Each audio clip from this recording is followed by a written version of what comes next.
Selamat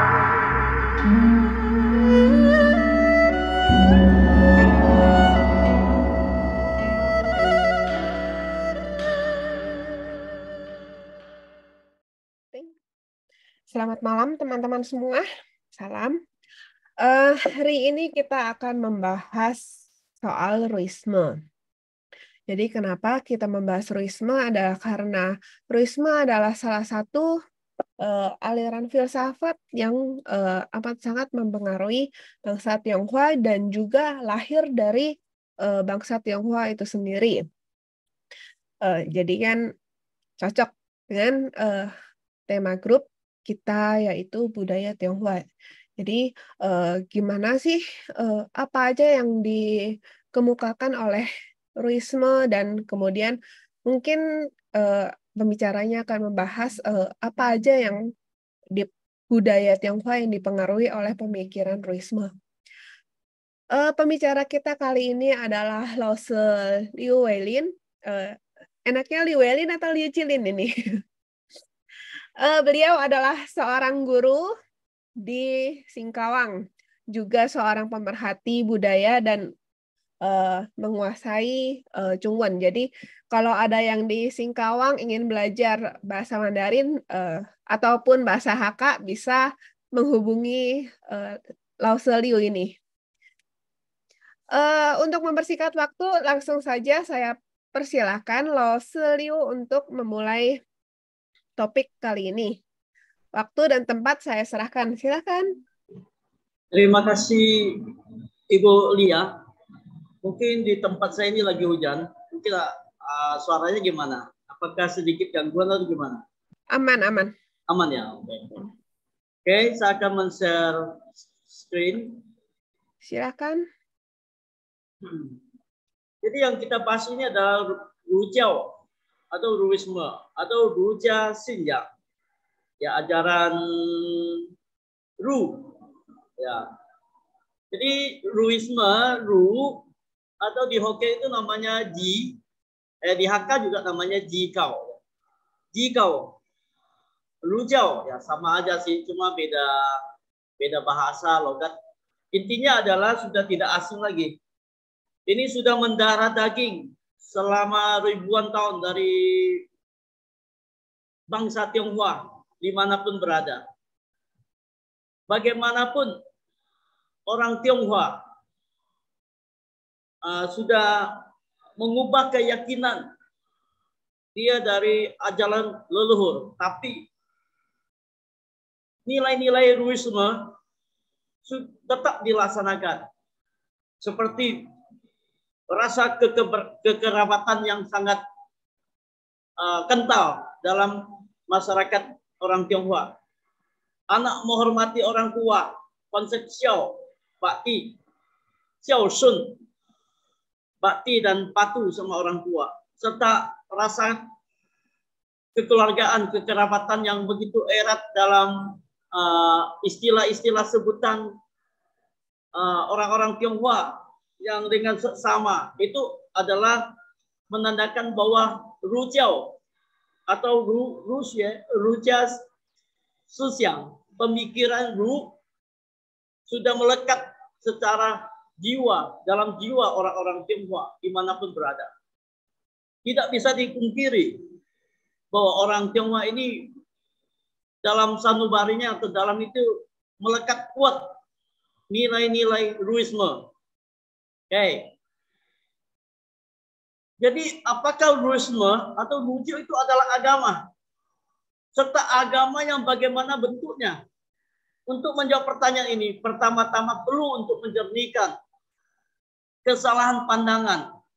Salah pandang terhadap ruisme dari segi konsep agama ala Barat. Jadi kita selalu melihat agama itu dari patokan dari Barat, dari Samawi. Sehingga kali ini kita perlu out of box, keluar dari kotak pemikiran yang terpapar oleh pemikiran konsep agama ala Barat.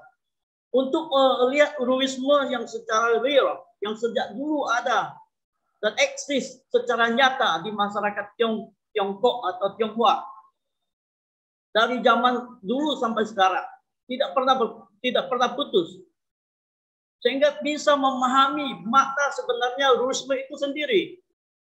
Jadi tujuan Rusma juga sebagai agama adalah Changsang, mencapai kesucian. Jadi dengan melaksanakan berbagai nilai-nilai ajaran-ajaran yang ada dalam Ruisme, maka pada akhirnya kita menjadi seorang manusia yang diharap bisa menjadi seseorang yang seperti panutan kita. Jadi seperti Kongzi yang mendapat gelar Tasheng,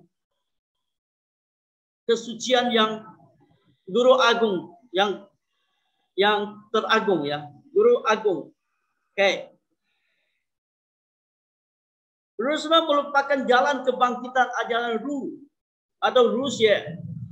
Jadi hari ini kita mempelajari Rusma adalah bagaimana kita melihat jati diri kita sebagai orang Tionghoa yang dari sejak zaman dulu tidak pernah berputus melaksanakan nilai-nilai ajaran yang luhur dari Rusma itu sendiri. Seperti yang sudah disebut, seperti kita konsep rasa bakti, orang Tionghoa itu memegang ucapan yang dapat dipercaya atau yang disebut sin, serta kejujuran, serta itu selalu menuntut di dalam kehidupan sehari-hari itu tahu malu atau chi, dan juga bisa lian, itu artinya tidak korupsi. Jadi ini terus kita kejar walaupun kenyataan antara dunia ini tetap bersifat yin dan yang. Jadi kita selalu melihat bahwa pada dasarnya itu dunia ini yin dan yang, ada kebaikan juga ada keburukan. Jadi sehingga kita ini selalu seperti kata Mengzi, manusia itu pada dasarnya adalah wataknya adalah bajik, sing bensan, tapi dengan kondisi lingkungan membuat manusia itu menjadi terpengaruh oleh lingkungan, sehingga ada kisah di mana ibunya Mengzi itu 3 kali berpindah tempat. Ya, tidak mau anaknya ini terpengaruh oleh lingkungan. Pertama, ya, ada beberapa bagian. Salah satunya adalah ketika Mengzi Bensius tinggal di tempat yang di mana orang-orang itu sebagai penjagal babi. Jadi ibunya Mengzi ini tidak mau anaknya jadi terpengaruh lingkungan, jadi berpindah. Ini adalah konsep dari Mengzi tentang bahwa manusia itu pada dasarnya adalah sing balsan, artinya dari sananya sudah baik, tapi oleh dengan lingkungan jadi bisa terpengaruh, bisa membuat dia baik juga bisa membuat dia jadi buruk. Jadi di tengah gempuran budaya pengaruh agama Barat, ini sebenarnya bukan agama Barat ya, budaya Barat ya. Bisa salah tulis. Di tengah gempuran budaya dan pengaruh ya budaya Barat, kebiasaan Barat, orang-orang Barat yang Barat-Barat yang menerapkan nilai yang negatif, sehingga membuat orang Tionghoa kehilangan jati dirinya serta kehilangan nilai-nilai moralitas berdasarkan pada semangat Ruisme. Semangat Ruisme adalah di mana kita menerapkan rasa ren, humanisme, pri kemanusiaan kepada sesama, zhi, kebijaksanaan, terus kebenarian yung, serta terakhir adalah di mana kita bisa melaksanakan kebajikan yang disebut te. Oke, jadi kita masuk ke dalam ini. Pembahasan apa sih yang disebut Ruisme itu? Jadi Rujia Xinjiang atau Rujia itu bagaimana sih? Mari kita melihat. Jadi sebenarnya Ruisme itu berasal dari kata Ru, itu sudah ada sejak zaman Sun Xiu, sudah berapa 2000 tahun yang lalu, 2000 tahunan yang lalu. Jadi pada saat itu di Tiongkok itu banyak pemikiran, banyak aliran filsafat yang disebut Baijia Zhengming. Dari 100 pemikiran filsafat itu saling bersaing untuk menjadi pemenang. Saling berpengaruh, mendapat pengaruh. Jadi Ruisme itu adalah salah satu di tahun antara sekitar abad ke-4, abad ke-7 sampai ke-4 sebelum Masehi. Jadi apakah Ruisme, apakah Ru itu? Jadi kita kembali, jadi Ruisme itu ada kata Ru, tanpa isme berarti Ru itu adalah ini. Bisa kita lihat pada zaman Xia, Shangzhou, kurang lebih 2000 sampai 3000 tahun yang lalu, ketika Tiongkok itu pada dinasti Xia, Shangzhou itu Ru itu bisa berarti kata U, artinya sebagai medium, sebagai dukun, atau yang kita sebut ushi ya. Terus yang kedua adalah shi. Jadi pada zaman dulu itu ada pejabat yang melakukan tugasnya sebagai penujuman ya, untuk melihat bagaimana kita melihat jagoan ya, kura-kura, cangkang kura-kura itu yang ada ditemukan di sekarang ini yang berasal dari zaman dinasti Shang. Itu fungsinya adalah untuk melakukan penujuman. Jadi ketika melakukan sesuatu kegiatan, raja dan pejabat pada zaman itu akan melakukan penujuman. Ya, sampai sekarang ini masyarakat Tionghoa itu masih ada ini seperti kuamia ya. Jadi bagaimana kita melihat nasib kita, bagaimana kita ciucian ya, itu ciamsi ya di tempat kelenteng, itu berasal dari zaman dulu ya, sudah ada berapa ribu tahun. Terus yang ketiga adalah Cu. Cu itu adalah pendoa. Ya, ritual ya. Terus yang keempat ada Pu. Pu itu adalah seperti untuk melihat nasib baik atau nasib buruk, atau yang disebut Ci atau Xiong ya. Jadi kita lihat pada sampai zaman sekarang ini adalah Ciamsi ya, seperti di kelenteng. Kita memohon pada bambu yang ditulis ada angka 1 sampai 100 atau 1 sampai 88 atau 1 sampai 108 itu ya. Masing-masing setiap nomor itu ada kata-kata yang disebut Ciamsi ya, syairnya itu. Jadi ini sudah ada itu zaman Xia Shangzhou pada zaman itu. Dan ini kegiatan ini sudah rajin dilakukan pada zaman itu. Dan itu dilakukan oleh orang yang dinamakan Ru, ya, sebuah posisi, sebuah jabatan, sebuah pekerjaan yang disebut Shu Shi ya. Jadi Ru itu bisa berarti Ru Shu atau Shu Shi. Artinya orang yang bertugas sebagai pendoa atau peritual. Ketika orang meninggal, perlu, kalau sekarang ya mungkin saikong lah ya.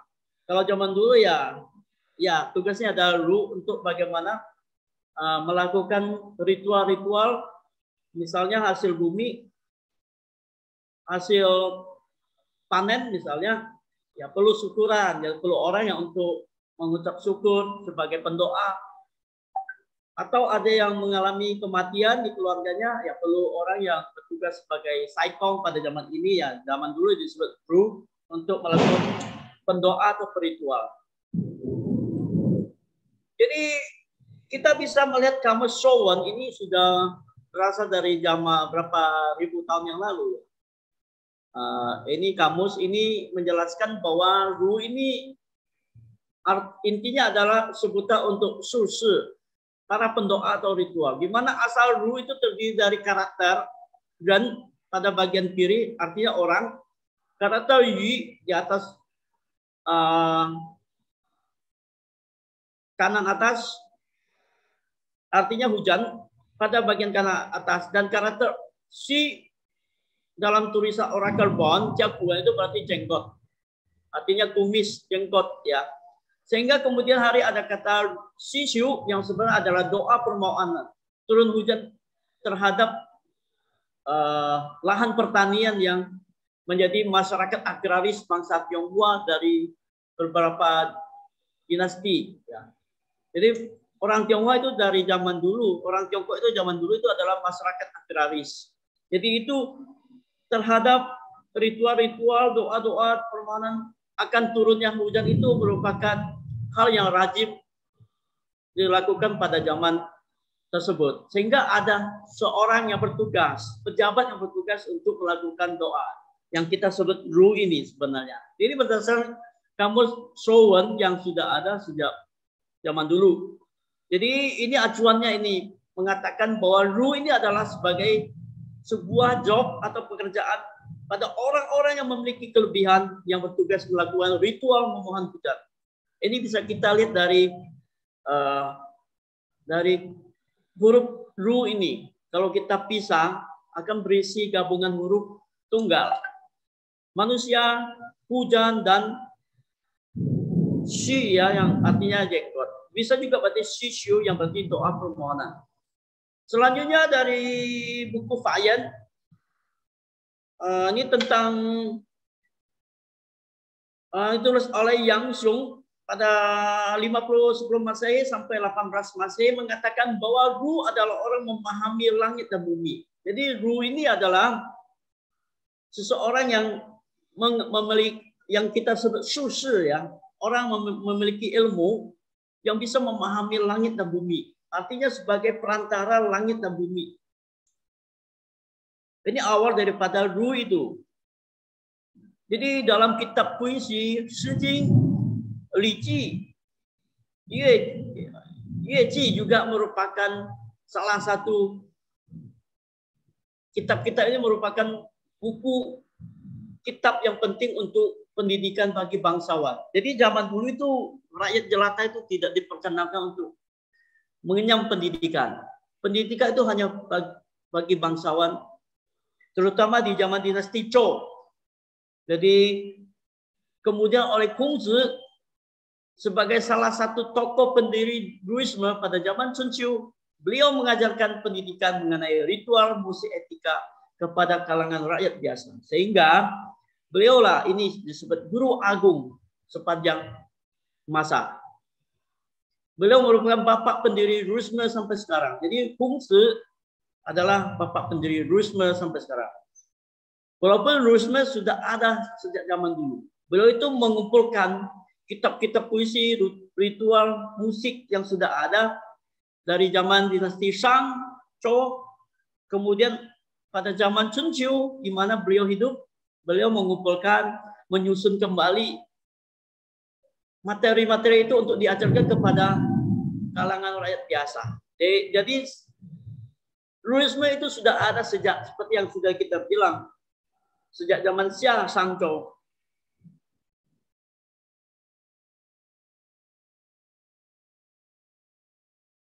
Jadi Kongzi ini berasal dari klan Kong. Marganya adalah, nama keluarganya adalah Zi. Namanya adalah Ciu. Ini mungkin sudah Bapak Ibu sudah pernah mengetahuinya. Cuma diulas kembali. Jadi tidak asing lagi. Kalau Guru Agung Kongzi ini kita ketahui. Beliau itu adalah orang dari Shifu, Santong ya. Pada zaman dulu disebut negara Lu. Jadi berasal leluhurnya itu berasal dari Sung ya, sekarang adalah provinsi Henan. Kemudian berpindah ke Santong dan di kota Shifu ini pada sekarang itu ada daerah permakaman itu keluarga Kong ya. Jadi sebagai seorang filsuf agung, politikus, tokoh pendidik serta pendiri aliran filsafat Buddhisme atau Konfusianisme dengan gelar Ta Cheng Zhisang Xianshi, artinya guru agung sepanjang masa. Jadi sekarang kita masuk ke dalam Ruisme yang tadinya kita sudah membahas kata Ru, apakah sebagai sebuah agama. Jadi pada zaman dinasti Sung sudah ada sebutan tentang tiga, yaitu Ru Dao Shi, artinya tiga ajaran, tiga agama, ya, atau San Jiao. Jadi ini konsep Jiao ini tidak boleh kita terpengaruh oleh konsep agama ala Barat, ya, di mana itu adanya ini itu, tapi dalam di konsep Timur, ya, konsep Jiao ini bisa berarti pengajaran, juga bisa berarti agama. Ya, kalau Jiao itu bisa berarti Jiao Yu, pendidikan, Jiao Hua, pengajaran, Jiao Xue, ya, juga sistem cara mendidik, cara mengajar.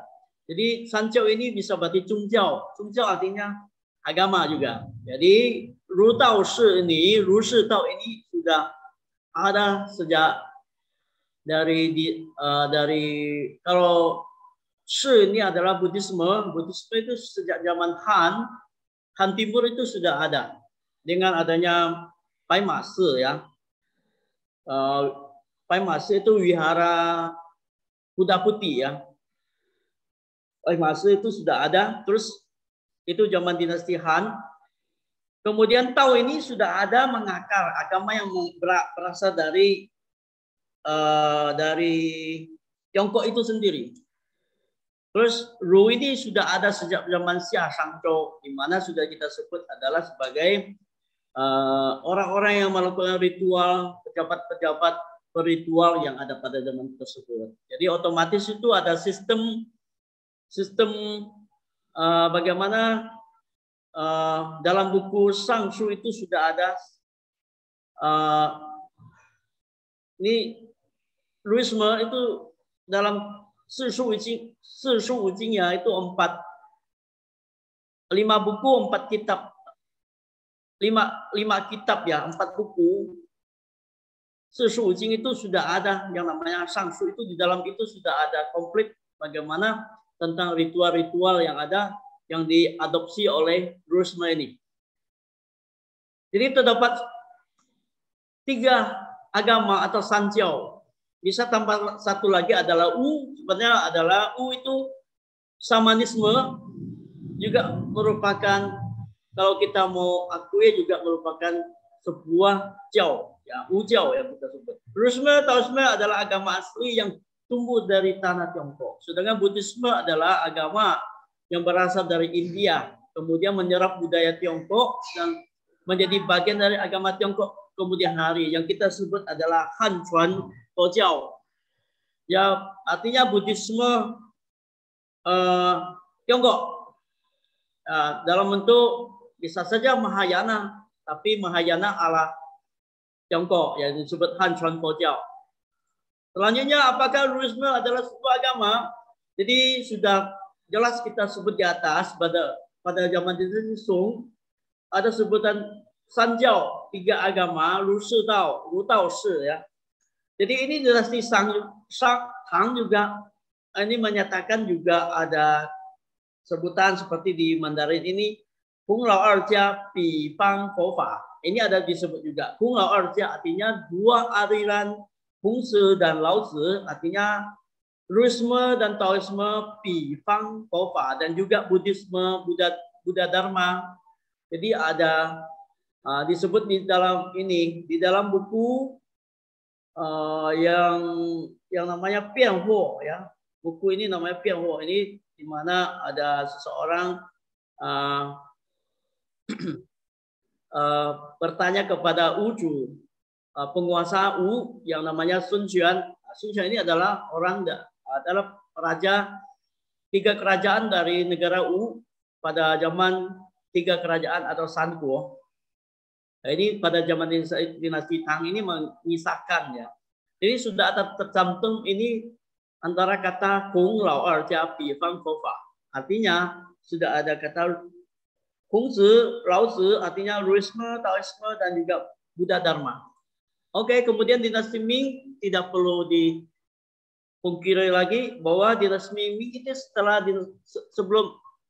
sebelumnya adalah dinasti Ming, kemudian adalah dinasti Qing yang merupakan sebuah dinasti terakhir pada feodalisme, pemerintahan feodalisme Tiongkok. Kemudian berganti pada negara republik yang disebut Chunghwa Minkuo, kemudian diganti lagi menjadi Chunghwa Renminkuo, Republik Rakyat Tiongkok. Jadi pada zaman dinasti Ming ini ada pendeta dari barat namanya Li Matao ya, atau Matteo Ricci ke Tiongkok ini. Jadi ada sebutan tentang ada Ru di sini juga. Jadi pada zaman Ming, Ru itu merupakan juga bagian dari ini, dari sebuah agama yang sudah ada di masyarakat itu.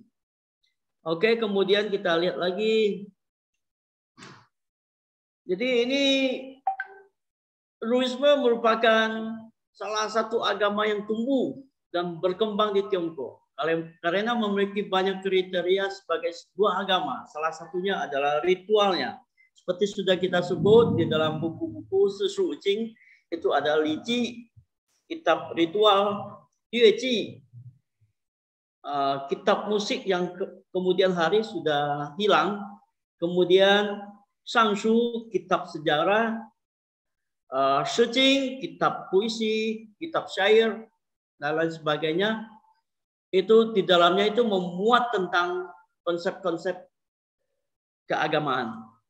Jadi Ruisme merupakan bagian dari Sanjiao, Tridharma atau tiga dharma ya, tiga ajaran atau tiga isme ya, Ruisme, Taoisme, Buddhisme.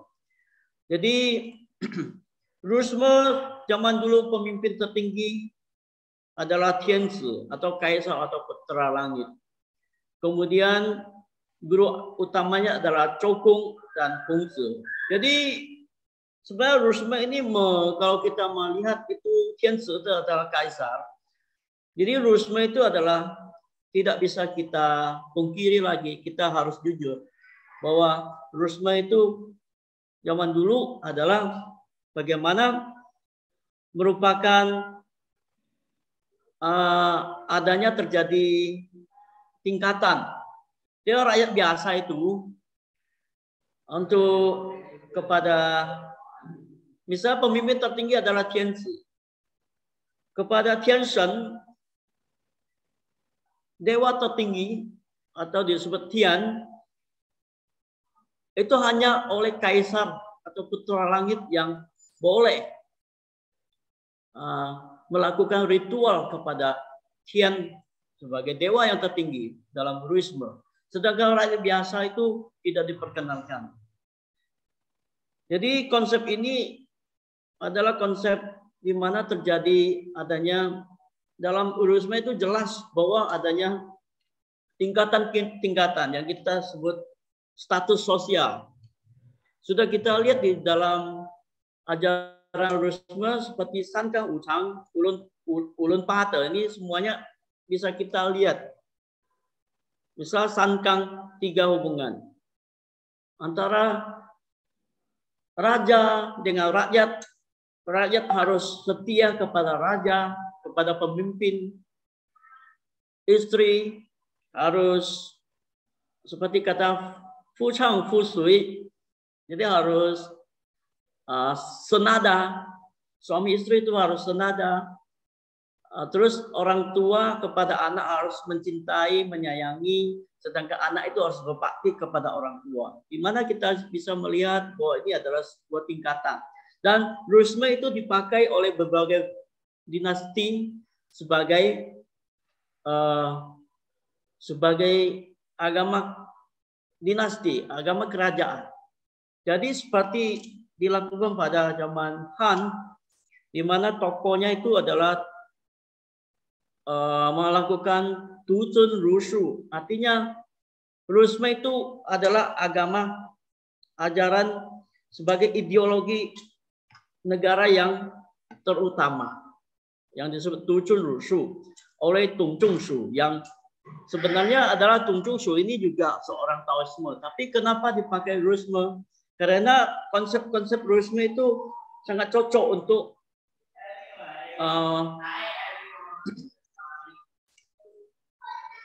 Ruisme itu cocok untuk mengatur sebuah pemerintahan di mana dalam konsep dinasti yang ada di Tiongkok pada zaman dulu sampai terakhir dinasti Qing juga, di mana kita ketahui bahwa dinasti Qing adalah pendahulunya adalah orang-orang Manchu yang berasal dari Sipei ya, di Tungpei ya, di Tiongkok, di daerah Siberia ya, yang kemudian menguasai Zhongyuan, Tiongkok. Tapi mereka yang aslinya Shamanisme kemudian juga mengadopsi juga konsep Buddhisme untuk dalam pemerintahan dinasti Qing. Jadi kemudian kita berbicara tentang sejarah. Kenapa kok ada yang namanya Gongjiao?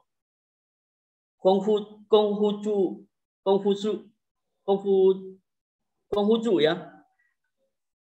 Yang sebenarnya pada awalnya adalah Rujiao atau Ruxue, Rujia, kemudian diubah oleh Kang Youwei, salah satu tokoh yang ada pada zaman dinasti Qing akhir. Jadi ini tidak kita sebut karena juga memiliki si Kang ini memiliki tujuan politik. Jadi mungkin merupakan pecahan dari Buddhisme. Jadi kita ketahui Buddhisme itu banyak alirannya. Ada sekitar berapa ratus atau mungkin ribuan aliran. Ya, salah satunya tokohnya yang terkenal adalah Cixi. Ya, tokohnya ya, ada juga tokoh yang terkenal Cixi, ada juga berapa tokoh ya. Si Kang ini adalah orang-orang yang pada zaman dinasti Qing yang mengubah menjadi Gongjiao. Ya, sampai sekarang ini ada yang kita sebut di kita ini juga ada namanya Gongjiao. Apakah Buddhisme memiliki kitab suci? Jadi kalau konsep kitab suci ini sudah terpengaruh oleh pemikiran Barat. Jadi sebenarnya kitab ini sudah ada di zaman Zhou. Kongzi hanya menyusun kitab-kitab yang ada sebelumnya menjadi Liu Qing. Kenapa Liu Qing? Karena salah satu itu ada Yue Qing, Yue Shu ya, kitab musik. Kemudian mungkin pada zaman dinasti Qin terbakar kemudian hilang. Jadi menjadi Wu Jing ya. Jadi kita sebut Si Shu Wu Jing. Antara lain adalah Shi Jing, Shang Shu, Li Jing, Yue Jing, Yi Jing, Chun Qiu. Dan kitab-kitab ini sebenarnya adalah milik kita bangsa Tionghoa. Orang-orang Tionghoa, orang-orang Tionghoa ya. Tidak melulu hanya dimiliki oleh Rujiao, tapi karena dasar Kongzi menyusun ini, maka beliau sebagai guru agung yang menyusun ini untuk diajarkan kepada rakyat biasa. Sehingga pada hari ini kita bisa melihat, mempelajari, membaca kitab ini. Kemudian Yue Qing ini pada zaman Qin Shi Huang kemungkinan terbakar, hilang. Jadi sisanya adalah Shi Jing, kitab syair atau puisi. Terus Shang Shu, kitab sejarah ya, classic of history. Terus Yi Jing, kitab perubahan. Terus Chun Qiu ya, kitab tentang ya, Chun Qiu itu nama sebuah era ya, setelah Zhou, kemudian Chun Qiu, kemudian Zhanguo. Kemudian Si Shu itu seperti Taxue, Great Training, pembelajaran agung. Lun Yu, Analects of Confucius, kita bisa artikan sebagai sabda Konghucu. Mengzi, Mencius, Zhongyong, Doctrine of the Mean, doktrin tengah.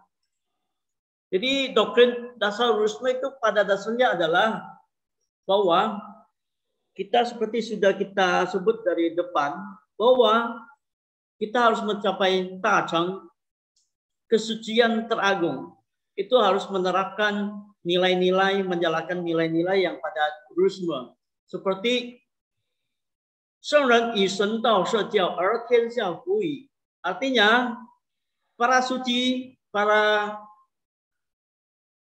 agung ini menggunakan ajaran Shen Dao ya, ajaran dewa untuk kemudian rakyat itu, Tianxia itu artinya rakyat, masyarakat pada umumnya Tianxia itu dunia akan menjadi tunduk, takluk ya. Doktrin dasar dualisme itu seperti pada doktrin kita sebagai orang Tionghoa, tradisi yang pertama adalah Qingdian, menghormati langit. Di mana ada langit, di situ kita junjung. Ya, ini istilahnya ini adalah kita menghormati langit yang berada di atas kepala kita. Fengzu, menghormati leluhur. Xiaoqin,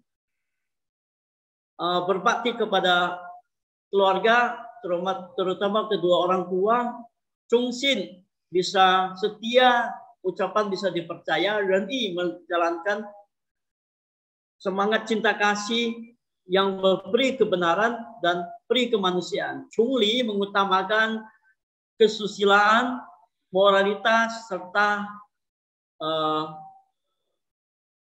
tata krama.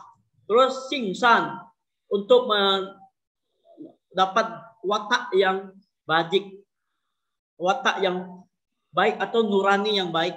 Hongyi, memiliki keteguhan hati. Jianxian Siqi, belajar kepada orang-orang yang memiliki, orang-orang yang budiman, orang-orang yang memiliki kebajikan. Ini adalah doktrin dasar daripada Ruisme yang harus kita ketahui.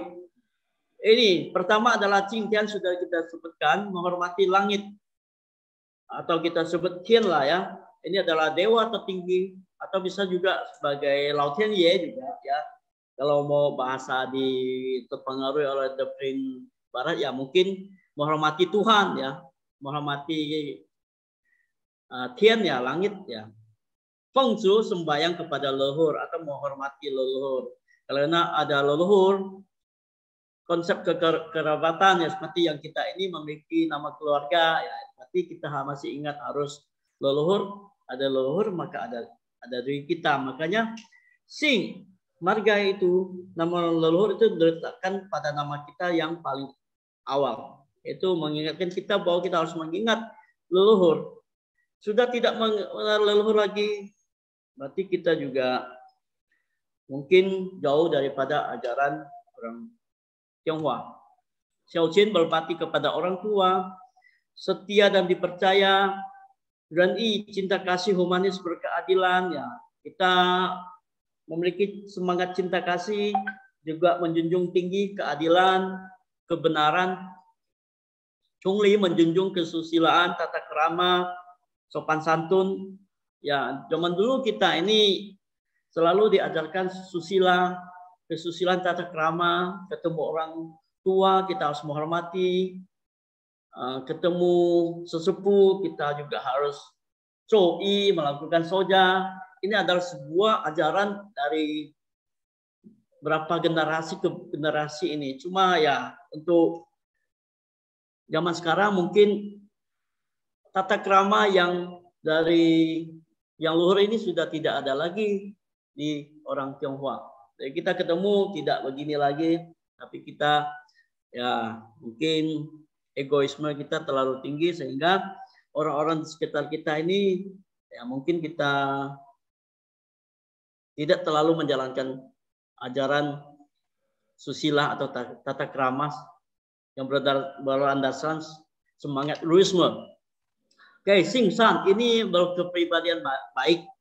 Yang manusia itu dasarnya itu memiliki hati nurani, memiliki watak azali, watak sejati yang pada dasarnya itu baik, seperti konsep yang dikemukakan oleh Mengzi atau Mencius, di mana itu dikisahkan bahwa ibunda dari Mengzi ini, Mencius ini pernah 3 kali berpindah tempat. Karena apa? Takut anaknya itu yang memiliki mungkin berpengaruh pada kemudian perilaku. Seperti dalam San Zi Jing ya, kitab 3 kata ini, Ren Zhi Chu Xing Ben San. Artinya pada dasarnya watak manusia itu adalah baik. Xing Xiang Jin, Xi Xiang Yuan. Artinya karena pengaruh lingkungan sehingga watak yang pada semula itu baik menjadi berubah. Nah, mungkin menjadi tidak baik atau tidak menjadi baik. Ya tergantung ya. Ya masuk ke sarang ular menjadi ular, masuk ke sarang naga menjadi naga ya. Begitu pepeta ya. Oke, selanjutnya hungi, pikiran teguh. Kita memiliki pikiran yang teguh, yang tidak goyah, tidak terpengaruh oleh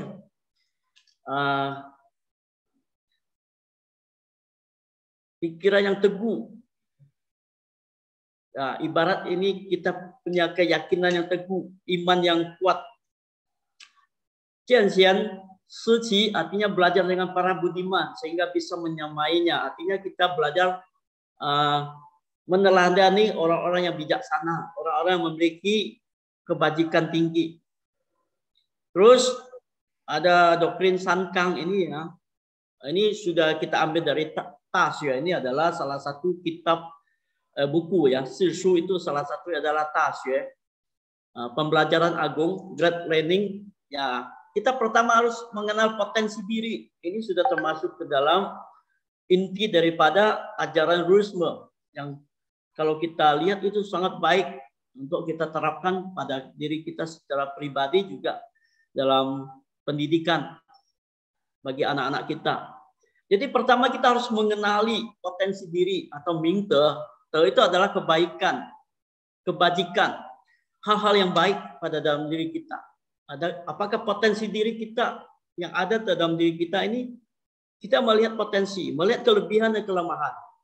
Sehingga kita bisa mengoptimalkan potensi diri kita, serta kelemahan kita bisa kita lakukan dalam bentuk perbaikan diri. Yang kita sebut itu adalah Xiu Shen Yang Xin.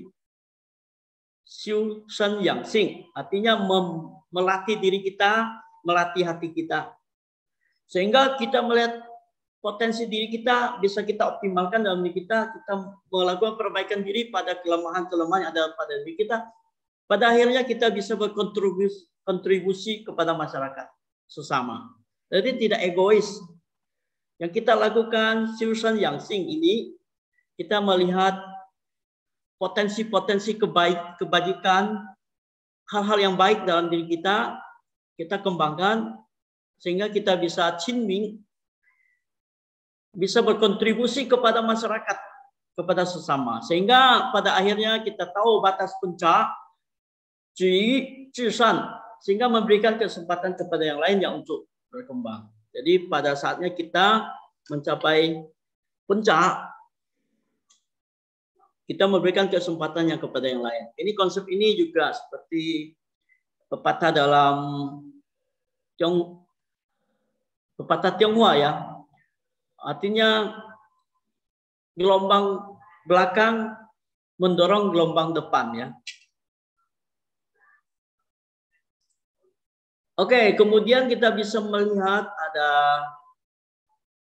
8 kerangka utama ya, tamu ya. Jadi ada yang namanya Gewu, Zhi, Chengyi, Zhengxin, Xiushen, Qijia, Zhiwo, Pingtianxia. Ini artinya dimulai dari diri kita dulu. Ini konsep Ruisme itu selalu dari diri kita dulu. Kita menerani sebagai teladan dulu. Zili li ren.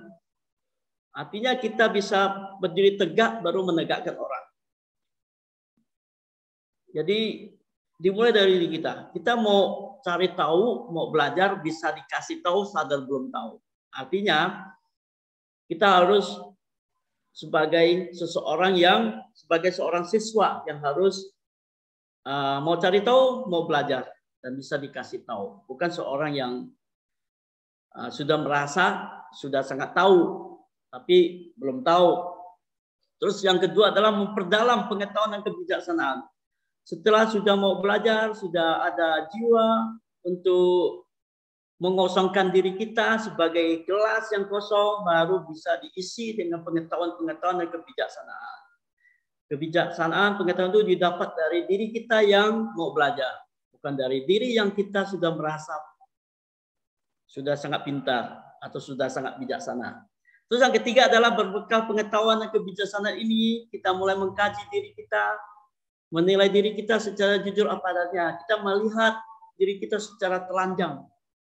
Apa dalam pikiran kita, dalam hati kita? Apakah kita sudah memiliki pengetahuan atau kebijaksanaan? Apakah diri kita ini apakah sudah merasa seperti gelas yang sudah penuh atau gelas yang masih setengah kosong atau gelas yang masih kosong?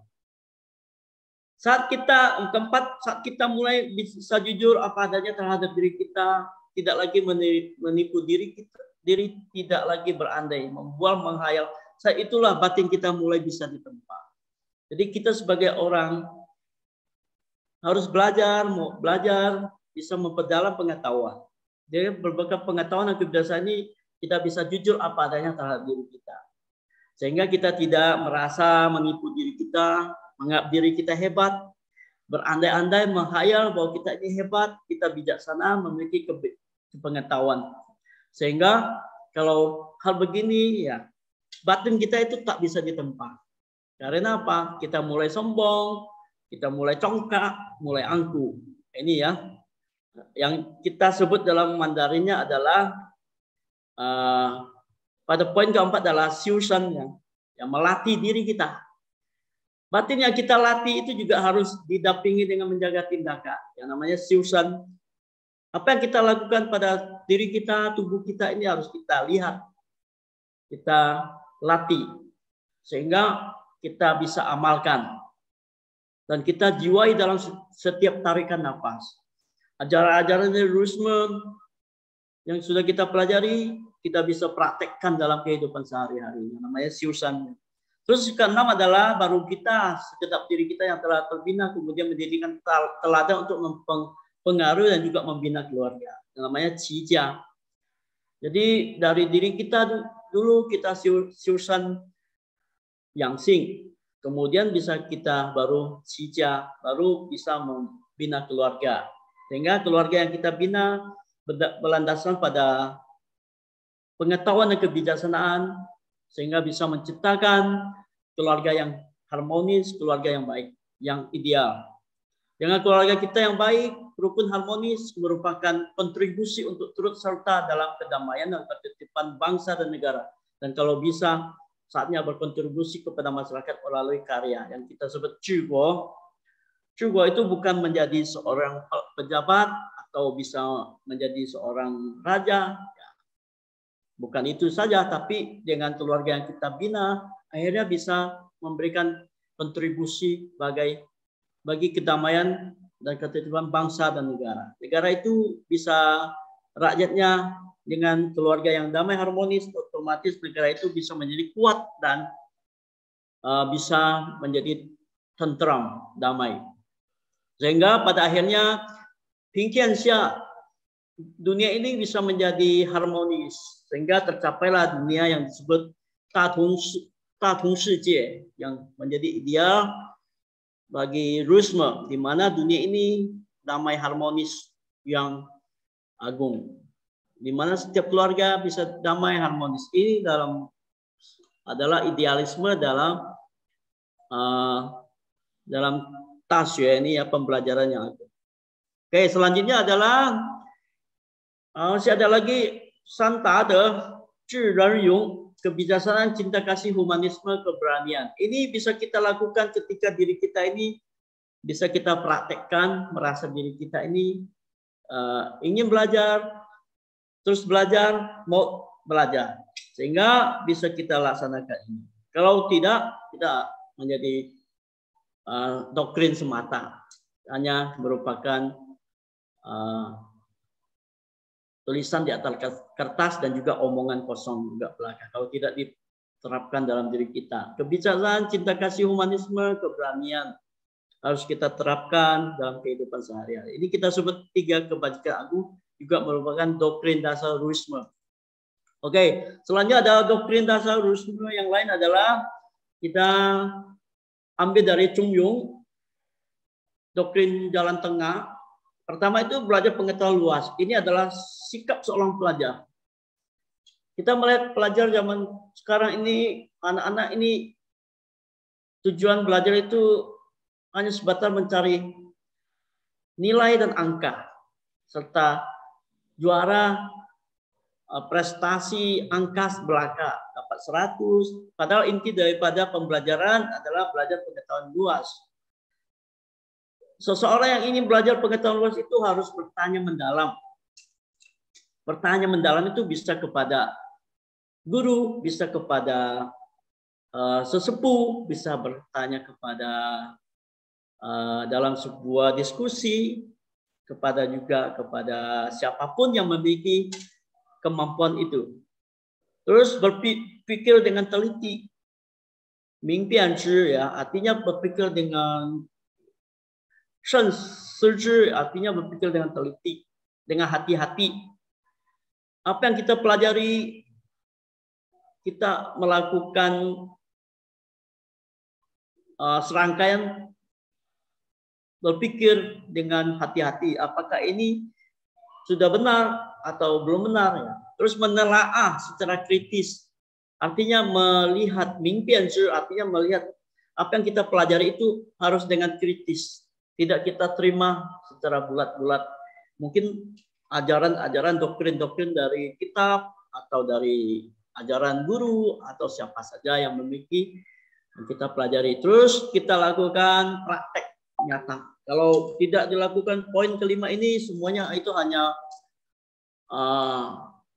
teori belaka, bualan belaka. Ya. Oke, kemudian doktrin dasar Buddhisme itu adalah Yu Tian Di He Qi De Ru Yu Ye He Qi Ming. Artinya ketika kita melakukan semua nilai-nilai, kita terapkan dalam kehidupan sehari-hari sehingga kita bisa manunggal kebajikan dengan langit dan bumi, manunggal kebajikan kita itu bisa cemerlang seperti matahari dan bulan. Nah, ini sudah sangat luar biasa ya kalau kita bisa lakukan siusan yang sing kita ini ya, bisa mencapai kebajikan ya. Terus kemudian adalah doktrin dasar Buddhisme itu adalah xiao jing ya, xiao shun. Artinya kita berbakti kepada orang tua. Jadi kita melatih diri menjalankan ajaran agung ini, ajaran Buddhisme ini kalau tidak berbakti kepada orang tua itu sama aja dikalikan dengan 0. Jadi ada kata pai, shan xiao wei xian. Artinya kebajikan dari berapa ratus kebajikan. Pertama-tama yang kita lakukan adalah berbakti kepada orang tua. Kalau sudah tidak bisa berbakti orang tua, kita bullshit ngomong semua kebajikan yang pernah kita lakukan. Jadi karena dengan adanya orang tua yang telah melahirkan kita,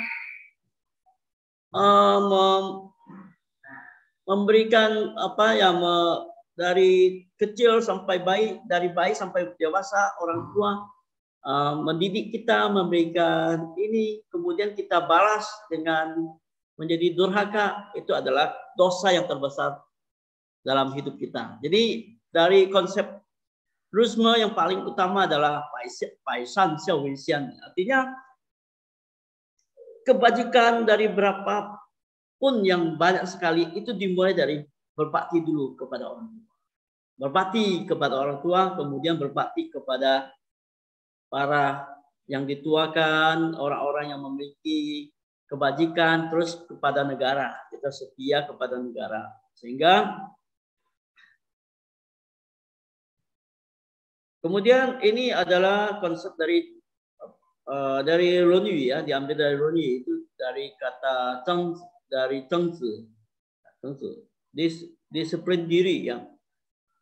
Kita ini apakah sudah sepenuh hati melakukan pekerjaan ini, kita harus melakukan disiplin. Jadi zaman dulu ya, ajaran dari orang tua kita itu berlandaskan pada Buddhisme ya, sangat tegas dan berdisiplin.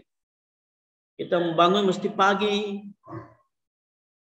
makan itu tak boleh berbicara. Ini adalah salah satu disiplin yang dipraktekkan dari nenek moyang kita. Kemudian oleh kita mungkin ya dianggap sebagai sebuah beban, sehingga disiplin-disiplin ini tidak pernah kita lakukan. Jadi dalam sehari ini kita harus melakukan refleksi diri. Apakah sudah sepenuh hati melakukan pekerjaan? Apakah memegang kepercayaan, kejujuran dalam pertemanan? Apakah telah melaksanakan praktek nyata menjadi teladan yang disampaikan kepada orang lain? apa yang kita ngomongkan tentang pengetahuan, apakah sudah kita praktekkan? Kalau belum dipraktekkan, itu hanya menjadi sebuah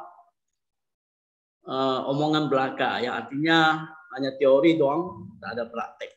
Terus kemudian dari kata Mencius Mengzi, ini adalah memupuk hauran zhengqi, ya, semangat kebajikan yang tertinggi. Terus ini doktrin dasar Rusme itu dari Secret Teaching sudah kita jelaskan.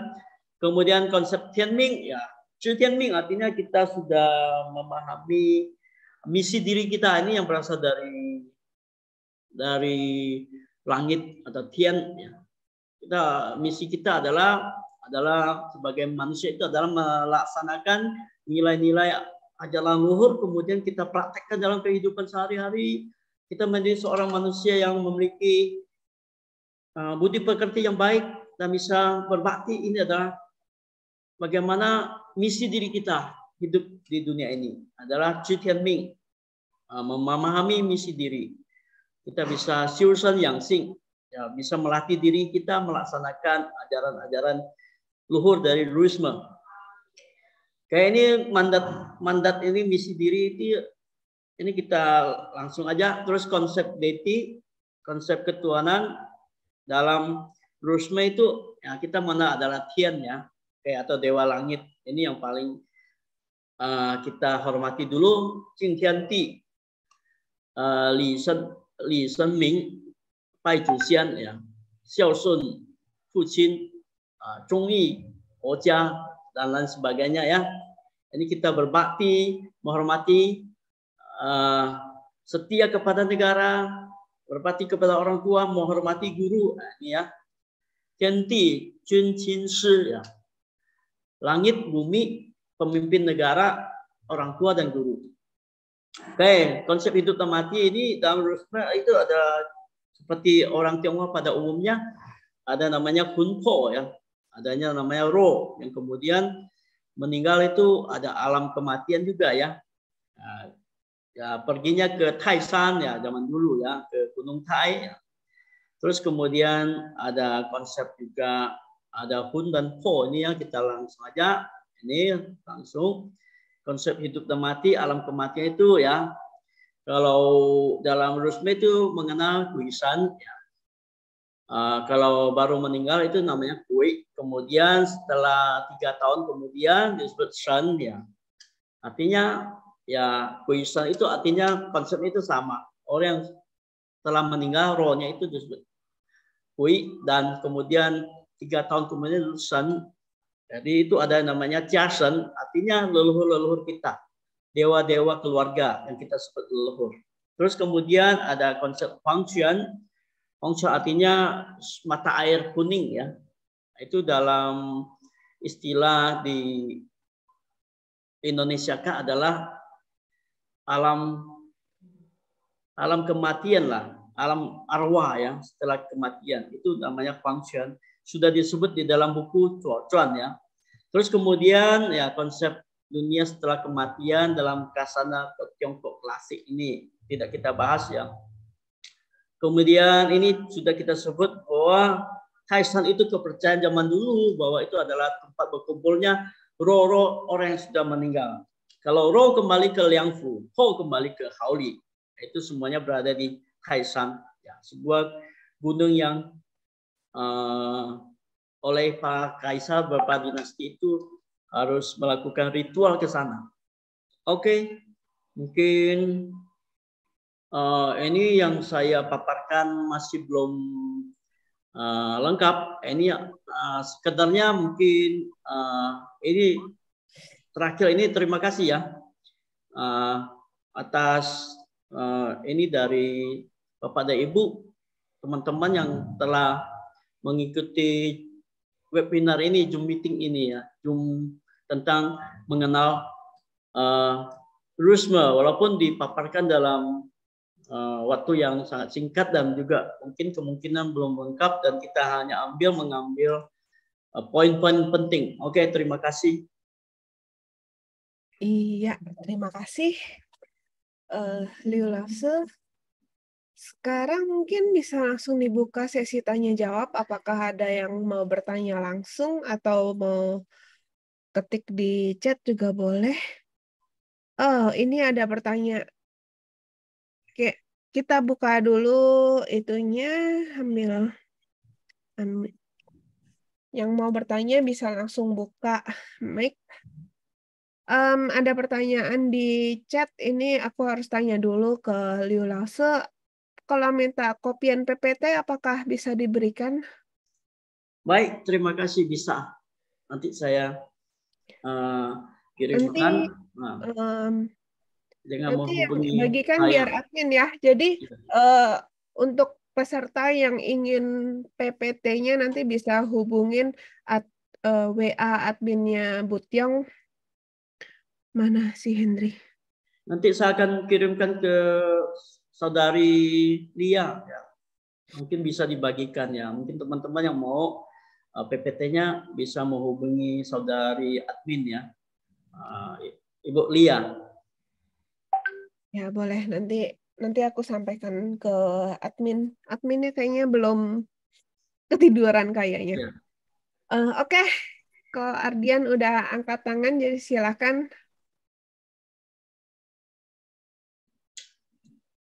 Tes. Halo. Oh, jelas suaranya. Jelas. Terima kasih, Liu Lause. Ini ada beberapa yang saya pikir gini ya, kalau kita belajar Cucu Paice itu kan ada Feiru ya, dari Mozi kan. Itu kan intinya kan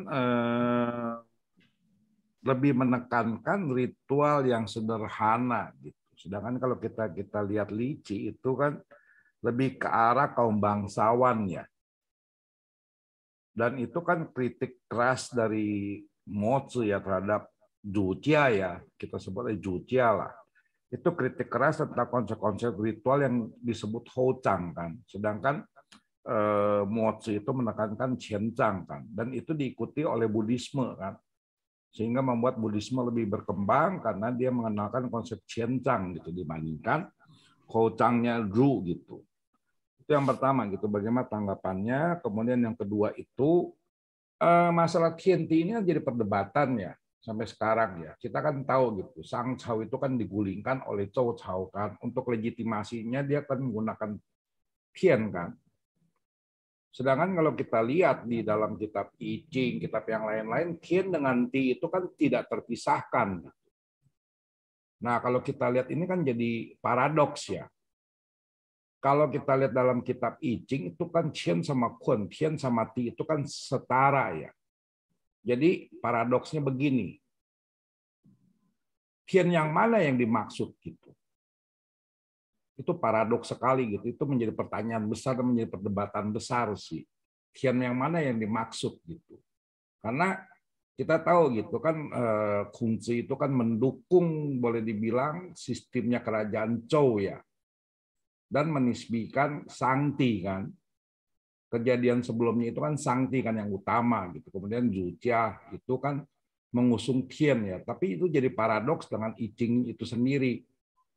Itu kemudian konsep kematian ya, setahu saya Huangquan itu bukan konsep dari wilayah Lu ya. Jadi konsep kematian zaman dulu di Cungpo itu sendiri kan tersebar berserakan di mana-mana kan. Jadi nggak ada satu konsep yang tunggal gitu. Konsep yang tunggalnya kita sebut saja Hun dan Fu-nya itu konsep tunggal gitu. Tapi alam kematiannya sendiri kan nggak pernah jadi konsep tunggal. Tiap daerah kan berbeda-beda gitu. Contohnya San Haiqing itu kan bicaranya kan apa? Tuo Susan kalau nggak salah ya. San Haiqing itu Tuo Susan gitu. Jadi ada dulu Kunlun San gitu. Jadi kayaknya nggak pernah seragam gitu. Tapi kalau kita balik lagi pada kepercayaan orang-orang Zhou itu sendiri, orang-orang Shang itu sendiri kayaknya lebih tepat kita sebut Fancu Keicung ya. Itu aja sih. Terima kasih, Liu Lause. Baik, terima kasih dari pertanyaan dari Pak Ardian. Ardian Lause ini sangat Mantap sekali ya. Jadi saya menjawab yang pertama, kita membahas ruralisme itu, mengenal ruralisme itu dari sejarah dulu.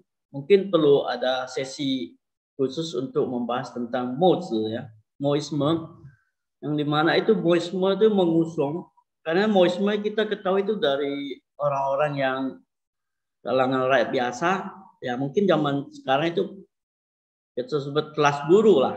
Sedangkan ruralisme itu lebih seperti yang sudah kita sebutkan sebelum Kungzi ini, ya kitab-kitab itu hanya diajarkan kepada bangsawan, kalangan bangsawan saja. Bahkan Tianzi itu hanya Tianzi yang boleh melaksanakan ritual kepada Tian ya, kepada ini ritual-ritual ini dengan ini. Terus yang kita sebut memang Hozang ini ya, pemakaman ini ya yang diusung oleh ruralisme, tidak bisa kita pungkiri dalam sejarah, bisa kita lihat seperti beberapa dinasti yang melaksanakan Hozang ini. Salah satu adalah Ling, artinya makam raja kaisar yang sudah wafat. Seperti kita lihat dinasti Ming juga memiliki makam dari kaisar-kaisarnya. Itu juga menghabiskan berapa keringat, dana, dan juga lain sebagainya dari rakyat yang tentunya menjadi korban. Terus dari Qing juga meneruskan ruralisme ini dengan pemakaman yang kita bisa sebut Hozang. Salah satunya yang bisa kita lihat adalah sekelas pejabat ya, tuan raja ini misalnya di Changsha ini Mawang Tui ya, di mana itu ada satu penguasa Changsha itu ya, pada saat itu adalah Hunan ya, di Hunan itu ya, Mawang Tui ini makamnya itu kita lihat itu di mana ditemukan ya, Xinjui ya, permaisuri dari Adipati ya, Changsha itu ya, saya lupa namanya ya, mungkin marganya Li ya kalau nggak salah ya. Itu bagian dari zaman dinasti Han Barat. Bisa kita lihat ya, misalnya Xinjui itu ya, di dalamnya itu melakukan Hozang itu sudah disiapkan berapa tahun sebelumnya untuk melakukan pemakaman itu. Dan zaman dulu itu Hozang itu juga sebelumnya itu juga harus manusia-manusia yang hidup itu dikorbankan untuk dijadikan sebagai Peizangpin ya.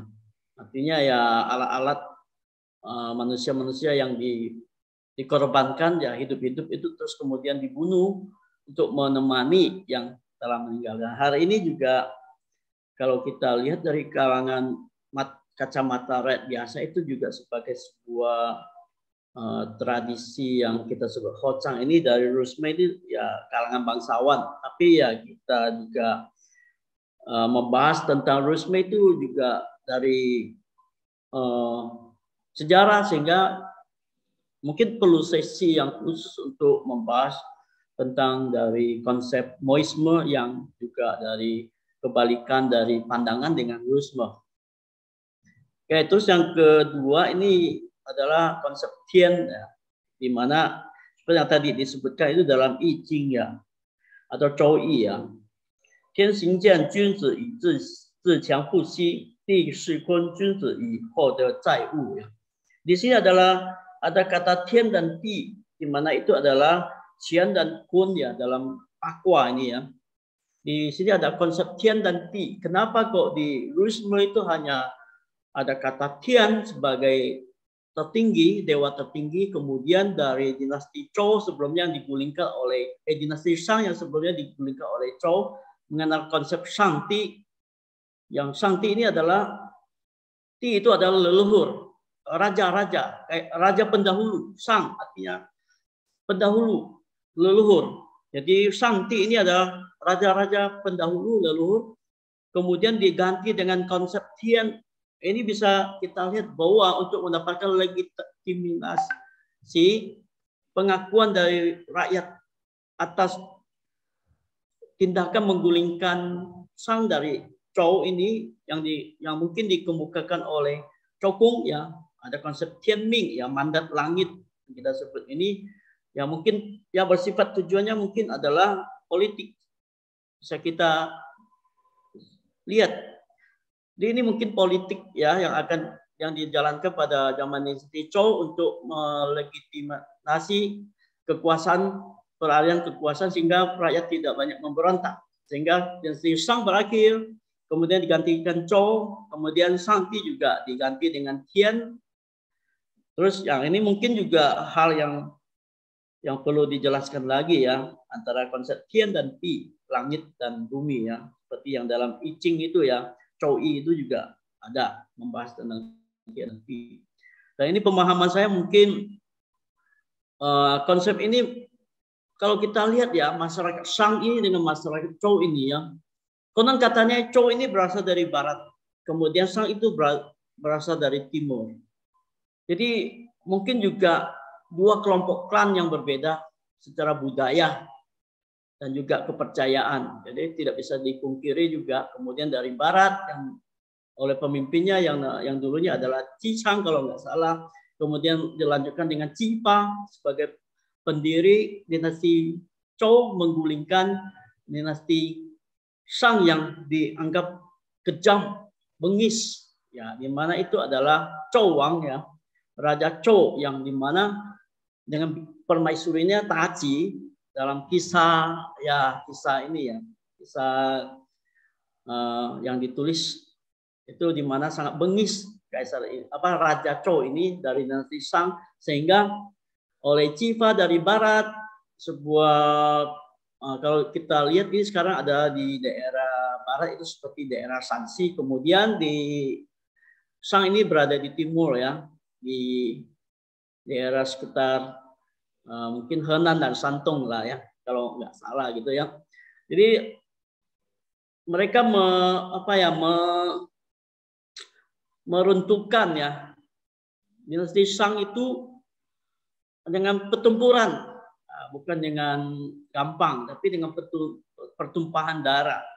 Sehingga untuk melegitimasi ini, jadi perlu diciptakan sebuah yang mungkin bersifat politik ya, sehingga ada konsep Tianming, mandat langit. Jadi dinasti Zhou ini mendapat mandat langit untuk memimpin rakyat pada zaman itu, sehingga Zhou ini bisa beralih ke kekuasaan. Oke, demikian Ardian Lause, mungkin penjelasan saya mungkin masih belum ini ya, mungkin bisa ditambahkan lagi ya. Bagaimana? Ardian? Ya cukuplah, betul. Nanti kita buat pembahasan tersendiri khusus mengenai itu ya. Itu lebih seru. Boleh. Seru-seru itu. Lebih seru gitu. Okay. Ada yang diskusi aja itu. Om Suyana silakan Om. Saya langsung matiin mute dulu, ada yang lewat. Terima kasih Bu Lia. Saya mau bertanya tentang Ruisme, bagaimana memandang atau teori tentang penciptaan alam semesta termasuk dunia dan manusia menurut Duisme. Pertanyaan kedua, kita sering mendengar istilah Tuhan, malaikat, nabi, dewa, rasul, dan lain-lain itu yang suka disembayangi oleh manusia. Mohon dijelaskan bagaimana Ruisme memandang tokoh-tokoh ini atau makhluk-makhluk ini. Terima kasih. Terima kasih atas pertanyaan dari Bapak Suyana. Mungkin ini tentang konsep yang pertama ini adalah konsep penciptaan ya terhadap langit ini ya, dalam konsep Ruisme. Mungkin Bapak Ardian Lause mungkin bisa memberikan sedikit tambahan juga ya. Ya, silakan Ardian Lause, Chang Lause. Oh ya, terima kasih Leo Lause. Gini Pak Suyana, kita itu suka terjebak dengan pemikiran Barat ya, kreasio, atau kita pakai bahasa Tunggunya cuangcao. Jadi waktu ditanya penciptaan, berarti harus ada sesosok makhluk adikodrati yang mencipta. Sedangkan saya baca teks-teks klasik, dan saya rasa Liu Laozi juga sama, baca-baca teks klasik itu nggak ada kata cao. Adanya sheng. Sheng itu kan secara konsep ini kan melahirkan ya. Lahir ya. Jadi bukan penciptaan sebenarnya.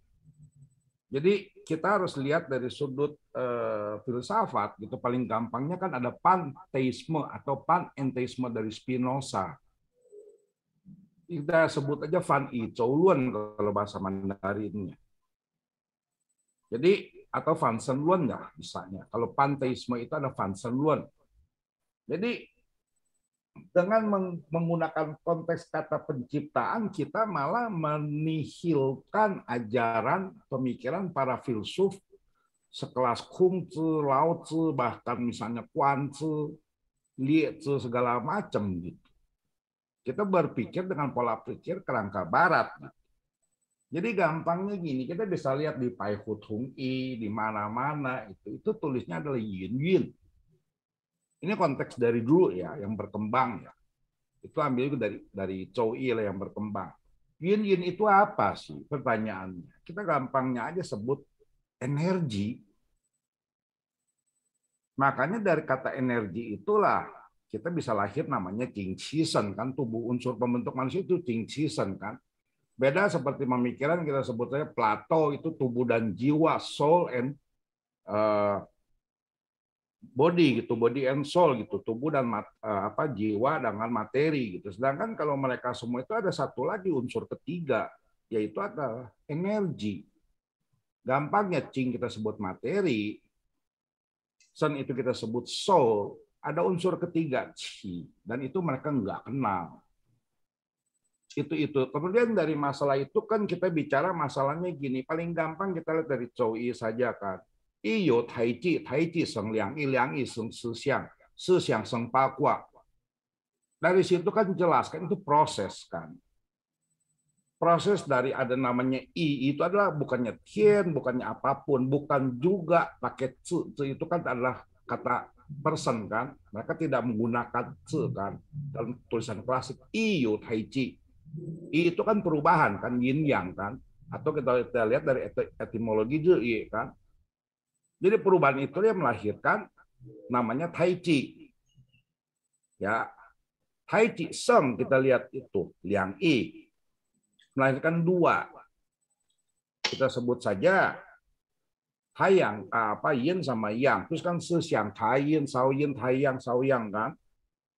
Sixiang Seng Pakua kan. Jadi itu prosesnya gitu di situ. Jadi mereka itu gampangnya begini. Kungzi, Laozi dan kawan-kawan itu melakukan demitologisasi, melakukan pemikiran-pemikiran filosofis yang memaksa kita berpikir keras, apa yang disebut alam semesta. Jadi kita nggak akan menerima gitu konsep-konsep sederhana gitu, seperti misalnya Panku gitu, atau Niwa kita sebutnya Senhua, itu mitologi gitu. Itu menurut saya sih gitu asal usul tentang alam semesta gitu. Kalau misalnya pertanyaan kedua, saya kurang soal Shen segala macam. Kita bicara gini aja, dari zaman dahulu itu agama tertua dalam peradaban manusia itu adalah agama penyembahan leluhur. Itu sudah disepakati oleh para antropolog. Bahwa agama tertua di dalam peradaban manusia itu adalah penyembahan leluhur. Itu yang dilakukan oleh Sang Chou, bahkan sampai kita sekalipun. Bahkan kita nggak mengenal istilahnya konsep apa ya, disebut bahwa kita itu diciptakan oleh makhluk ini nggak ada. Kita itu setara. Karena itu kan seorang Shengren, kalau nggak salah di dalam Mengzi dan Chuangzi itu kata itu adalah Zhisang, artinya sudah mengetahui yang paling tinggi. Atau kita sebut saja sudah memahami rahasia alam semesta. Dan mereka semua itu layak dipuja.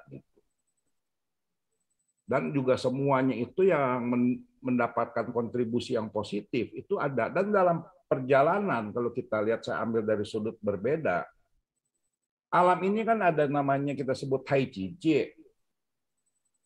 Waktu lagi bicara iyo Tai Chi, apakah itu tidak ada dewa-dewa lain? Contohnya apa? Kalau nggak salah di Lun I bicara namanya Cao Jin, ya, dewa dapur ya. Tapi di Indonesia itu diartikan malaikat. Kenapa? Karena ada kata Tianti. Jadi menurut saya konteksnya kita orang dalam menjelaskan segala sesuatu dengan konteksnya filsafat Tiongkok itu sendiri gitu. Jangan suka di mixing gitu antara penciptaan dengan kelahiran sehingga kita sendiri nggak akan menangkap esensi apa yang diajarkan. Itu sih. Moga-moga Leo Lausi silakan tambahin.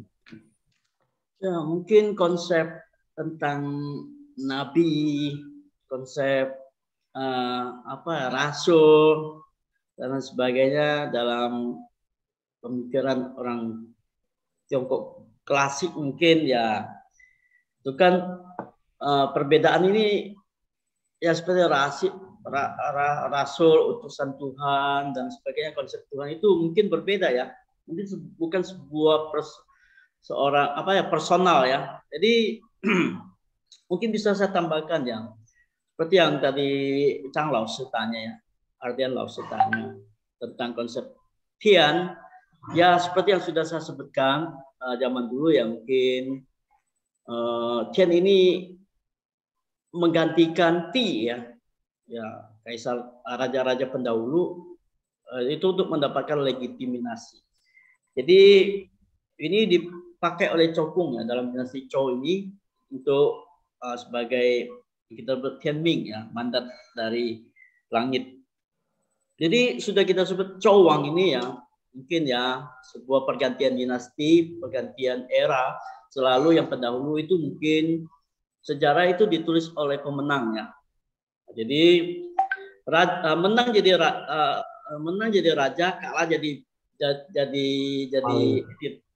penjahat ya kali ya.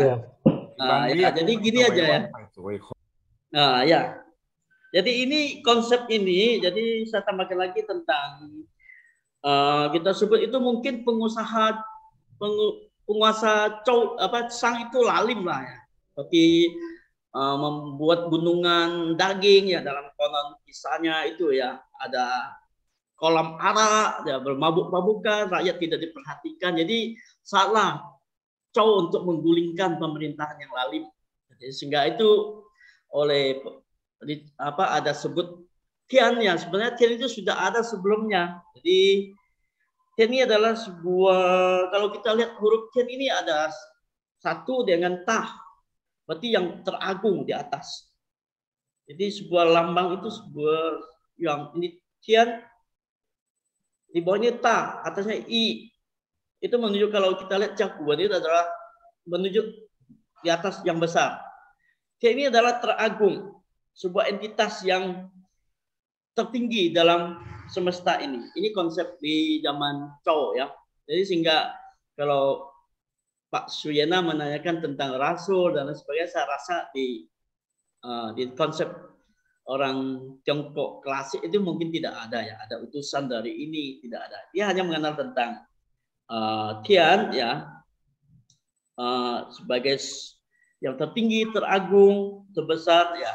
Jadi Tianzi, kaisar yang kita sebut anak putra langit, itu mendapat Ming, mandat dari Tian, sehingga memiliki kekuasaan untuk memerintah Tianxia ya, rakyatnya ya, atau negaranya. Jadi tentang kemudian ada kata Shang itu ya, seperti yang kita Kungzi kita lihat adalah seorang yang kita sebut Shang Ren. Kalau kita mau lihat di pengertian itu adalah orang yang suci, orang yang gimana sudah memiliki kebajikan yang tertinggi. Dan kita lihat Shang ini adalah sebagai Terus ada dalam Hasana ini ada Cenggan juga ya, orang sejati. Terus ada di Taoisme ada Xian, ada Shen dan sebagainya. Itu perlu kita mungkin dalam sebuah kelas yang kelas Zoom webinar ini untuk membahas tentang hal-hal begini ya. Mungkin sedikit tambahan dari saya. Terima kasih. Baik, makasih. Terima kasih Pak Ardian. Oke, apakah ada pertanyaan lain?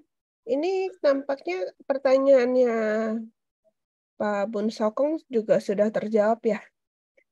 Tadi Pak Bun Sokong nanya konsep asal-usul alam semesta dari Ruisme bagaimana Laozi? Ya kalau kita lihat diambil di Tao Te Ching kan seperti yang Zhang Laozi sebutkan, Ardian Laozi sebutkan itu bahwa有无天地之始，有万物之母。Kan mu itu berarti Tao生一，一生二，二生三，三生万物。生di sini ada yang melahirkan, bukan menciptakan. Kalau menciptakan itu namanya 创造. Itu adalah konsep Barat, itu seperti sebuah keajaiban tanpa proses diciptakan dalam 10 hari. Itu adalah konsep Barat. Kalau untuk konsep Tiongkok ya klasik itu adalah melahirkan, jadi adanya proses di mana semesta ini tercipta, terlahirkan ya, bukan tercipta ya. Oke, gitu aja sih. Itu juga ada di kitab I Ching ya, soal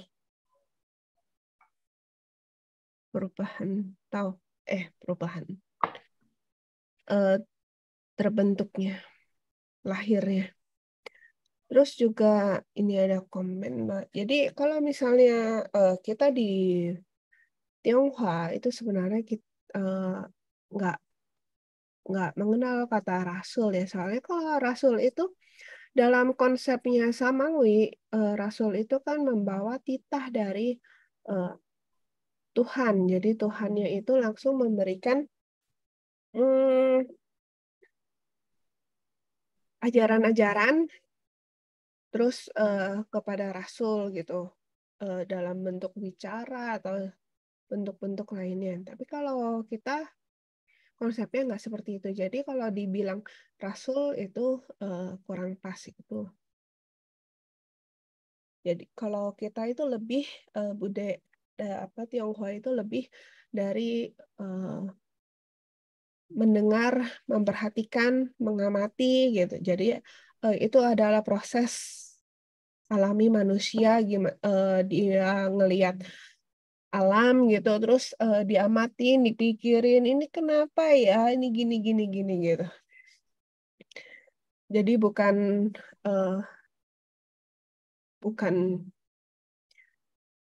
Tuhan berbicara atau dewa atau apalah berbicara gitu. Itu adalah tambahan lain. Terus dari peserta lain, apakah ada pertanyaan, tanggapan? Selamat malam, saya mau bertanya. Silahkan, Pak Yudani.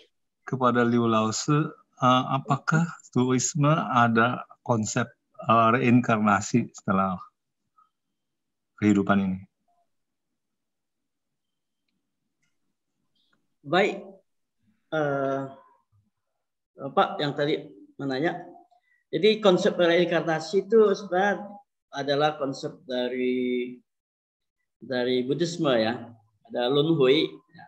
Itu kemudian hari dipengaruhi ya masyarakat Tiongkok ya, itu dibawa dari Buddhisme. Tapi sudah saya sebutkan bahwa pada zaman dulu itu kita secara tidak melihat Ruisme sih, tapi pada kalangan rakyat biasa, juga pada masyarakat umumnya itu seperti yang tercatat dalam Classic of Histories atau Shangsu itu ya, bahwa itu seseorang yang meninggal kemudian itu terdiri dari Hun dan Po. Hunnya itu akan naik, Po-nya akan turun. Jadi sudah konsep ini artinya ketika seseorang meninggal, rohnya itu akan naik ke atas yang disebut Hun, terus yang dimasukkan ke dalam tanah ya kita sebut dalam ya badan itu dalam bentuk po, itu akan masuk ke tanah. Jadi konsepnya ini adalah Hun ini akan kembali ke tempat di mana kita sebut seperti yang tadi Chang Laoshi, Ardian Laoshi mengatakan ada Kunlunsan, ada Taishan dan lain sebagainya. Itu konsep dari orang zaman dulu ya tentang ini. Untuk kemudian sekarang ini ya mungkin di Rusme ini ya, kalau ada yang mengatakan bahwa ada reinkarnasi, ya mungkin itu terpengaruh oleh aliran Buddhisme yang mungkin ya ini kan sudah kita sebut bahwa dari zaman dinasti Tang bahkan Han ini sudah terpengaruh 3 ajaran ya, Rushe Tao ya, Buddhisme, Taoisme dan Buddhisme. Dan sehingga ini untuk zaman sekarang ini orang Tionghoa ini tidak bisa ya. Kita sebut dia itu Taoisme stok gitu, atau Buddhisme stok, atau Buddhisme stok, tapi merupakan kombinasi campuran dari berbagai ajaran yang sudah ada seperti Buddhisme, Shamanisme, bahkan Maoisme dari Barat juga, dari Persia juga diadopsi juga ya, seperti pemujaan api dan sebagainya. Itu tidak bisa dipungkiri dari berkembangnya dari zaman ke zaman interaksi manusia dengan dunia luar. Untuk zaman dulu mungkin ya konsepnya hanya sekedar Kun dan Po. Kun naik ke atas, Po turun ke dalam tanah. Terus kemudian Kun itu kembali ke Taishan atau Kunlunsan dan sebagainya. Itu menjadi dunia mereka. Dan untuk konsep tentang Lunhui, kalau kita baca dalam kitab manapun secara klasik itu tidak ditemukan. Dan hanya bisa kita dapat Lunhui ini tumimbal lahir atau tumimbal lahir ya di Buddhisme itu hanya di kitab-kitab yang Buddhisme ya. Demikian penjelasan dari saya. Terima kasih. Terima kasih.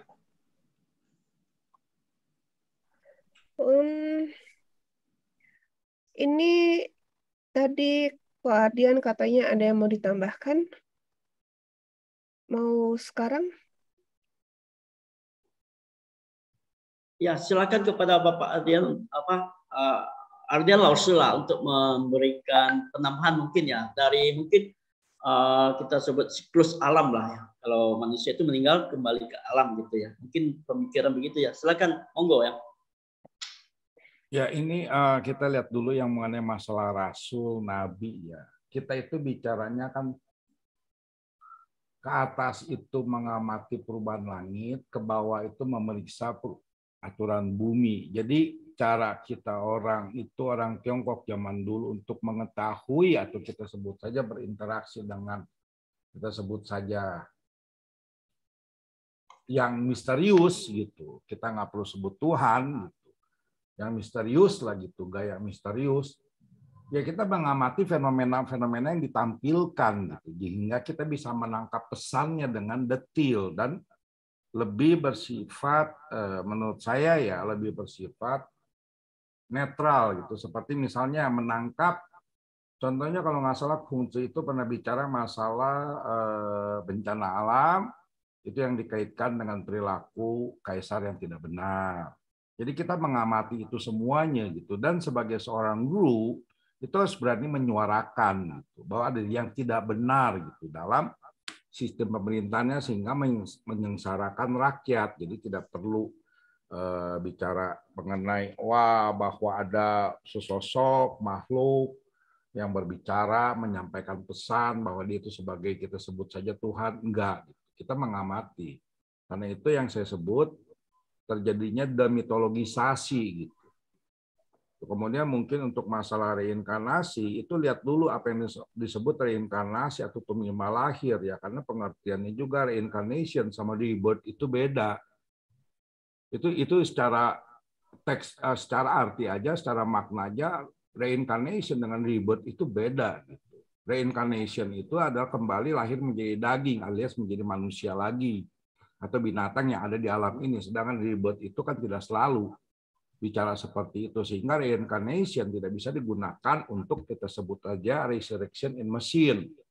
Tapi rebirth itu bisa digunakan untuk resurrection in machine. Contohnya apa? Orang yang meninggal, kesadarannya diunggah, dimasukkan ke dalam robot. Kita bisa sebut itu rebirth, tapi tidak bisa sebut reincarnation, karena carnation itu artinya daging ataupun tubuh biologis gitu. Kemudian mengenai kematian, itu gini, kalau kita bicara itu, Chuang-Tzu itu menyatakan begini, bahwa yang disebut mati itu adalah tubuhnya itu adalah qi yang buyar, dan yang disebut lahir itu atau hidup itulah qi yang memadat. Sehingga kalau dengan konsep gitu kita sebut aja kayak cycling gitu. Kayak siklus gitu. Makanya dalam konsep-konsep itu kadang-kadang Po itu dikatakan Po masuk bumi untuk di-recycle di bumi itu sendiri. Karena apa? Karena Po-nya itu nanti akan berkaitan dengan orang tua gitu. Karena kita itu mengandung komponen Po dari orang tua. Itu yang lebih detailnya sih gitu. Tapi ya intinya yang disebut itu lebih cocok ada recycle kalau melihat dari pemikiran dari Chuang-Tzu itu sendiri. Sedangkan dulu dalam hal ini ada beberapa konsep kalau nggak salah di Cusi ya, kalau nggak salah itu bicara masalah kembali ke Taishi ya, dan itu bicara juga Qi yang kembali lagi ke bumi. Gitu. Jadi tidak bicara kita sebut saja roh gitu, atau soul. Gitu. Kenapa? Karena nanti kita lihat juga Huan itu adalah yang Qi ataupun Qi positif. Itu tambahan dari saya, mungkin agak bingung ya, agak rumit ya di Laozi, kecuali ya kita yang sering baca-baca buku klasik mungkin paham. Terima kasih. Ya, mungkin keterbatasan ya untuk disampaikan dalam bahasa Indonesia ya. Jadi ada dalam bahasa Tiongkok klasik itu ya, untuk mendapatkan arti dalam bahasa Indonesia itu agak sulit. Seperti Hun dan Po ini ya, mungkin ya seperti yang tadi Chang Laozi sebut itu ya. Hun itu mungkin Qi yang positif, Po itu yang kembali ke bumi ya. Jadi positif dan negatif itu juga kembali kepada filsafat pemikiran Tiongkok klasik lagi ya. Iya, tadi juga barusan pas lagi baca-baca catatan lama itu, pas baca Cusi yang sebut soal kembalinya ke Taishi. Dari peserta lain, apakah ada pertanyaan? Kalau enggak, aku mau nanya dikit nih. Aku dengar-dengar nih, Liu Laozi. Dulu Kongce katanya pernah ikut rombongan pendoa ya, jadi pemain musik gitu. Loh? Iya. Ya, mungkin sebelum ini ya, Kongce ini kan mengajar kepada murid-muridnya, jumlahnya itu ya mungkin ribuan ya. Jadi beliau ini mengembara ya ke berbagai negara itu ya, bahkan sampai kelaparan ya, konon ceritanya itu ya. Kemungkinan juga seperti yang disampaikan oleh saudari moderator ini ya, Ibu Lia ini, ya, mungkin juga begitu ya. Mungkin untuk jelasnya ya perlu mendapatkan literasi yang lebih jelas lagi ya. Mungkin gitu aja sih. Untuk ini saya baru dengar ini, tapi seperti yang saya baca literatur ini ya, Kongce ini juga pernah mengembara ya dengan murid-muridnya itu ke beberapa negara. Zaman dulu itu kan Sun Chiu itu kan mungkin ya Tiongkok itu tidak bersatu ya, terpecah menjadi berbagai negara. Ada Lu Guo, ada ini Sung Guo dan sebagainya. Jadi beliau ini bahkan pernah kelaparan juga ya, tidak mendapatkan makanan juga di dalam perjalanannya beliau ini ke berbagai tempat. Ya, katanya juga pernah ketemu Laozi ya? Itu mungkin dalam sebuah cerita ya, mungkin pernah saya baca ini di namanya ceritanya beneran kejadian atau cuman dongeng aja ya? Kalau kita mau jelasnya, kita mau memeriksa ini Laozi, zaman Laozi dengan Kongce, apakah sinkron ya zamannya. Kalau terjadi perbedaan ya antara Kungsu dengan Lao Tzu ya kemungkinan ya menjadi dongeng. Kalau memang benar bersamaan zaman itu ya bisa saja terjadi ya. Pernah juga ya Kungsu dijelaskan itu bertemu dengan anak kecil. Terus Kungsu ini sampai kalah debat dengan anak kecil itu. Kita nggak tahu ya, mungkin ini ada dongeng atau kisah sebenarnya ya. Ya, juga soalnya Lao Tzu itu sendiri beneran liar atau bukan juga kita kurang jelas ya. Ini ada pertanyaan dari Pak Suyena, silakan Pak. Terima kasih. Saya bukan bertanya, tapi mau karena yang pertanyaan Ibu Lia itu tidak dijawab atau jawabannya ngambang. Jadi saya mau menjelaskan yang disebut Kungzi itu peniup trompet gitu ya, menabuh genderang. Pernah dengar itu. Itu sumbernya tidak ada, dongeng. Oh, itu dongeng. Setahu saya itu dongeng namanya Cui Kusou. Jadi waktu itu, zaman itu ya sejak zaman Shang atau zaman Zhou juga sudah terjadi. Jadi kalau ada orang meninggal dalam pemakanannya itu harus ada iring-iringan orang baju putih sambil menangis, sambil meratap, meniup trompet, mukul-mukul itu genderang ya. Nah, orang ini mungkin dari keluarganya, tapi kalau keluarganya sedikit, lalu ada orang-orang lain yang diajak seperti itu, nanti dikasih imbalan. Nah, Kungzi waktu kecilnya itu miskin, ya. Jadi dapat hidupnya tuh untuk makan tuh dari situ, dari cerita itu, ya. Sekali lagi saya juga cari sumbernya tidak ada, ya belum ketemu. Nah ya, lalu kalau Kungzi pernah ketemu Lao Tzu itu ada di dalam buku Sici atau catatan sejarah yang ditulis oleh Semakian. Di situ, tapi hanya disebutkan satu kali. Kalau dengar dari ajaran Tao tuh sampai ketemu itu 3 kali. Ya, cuman yang tahu sumbernya saya tuh hanya 1 kali. Nah, sesudah pulang tuh Kungzi berkata kepada murid-muridnya tuh Lao Tzu itu seperti naga yang gerakannya tidak terukur atau tidak terduga. Kira-kira itu penjelasan saya, ya rembuk saja. Ya, mungkin Kungzi Wenli ini yang terkenal ya, itu jadi perdebatan sejarah, ya di Suci dicatat. Kita juga harus tahu Lici itu kan dikompilasi, ditulis, dirapikan lagi zaman Han oleh Caite ya. Dalam Lici itu juga ada sih dibahas sih. Jadi ya benar apa enggaknya nggak tahu, walau-walam, tapi dalam Lici yang dikompilasi oleh Caite, jadi Lici yang beredar itu adalah hasil dari, boleh dibilang zaman Han oleh Caite itu sendiri tulis sih.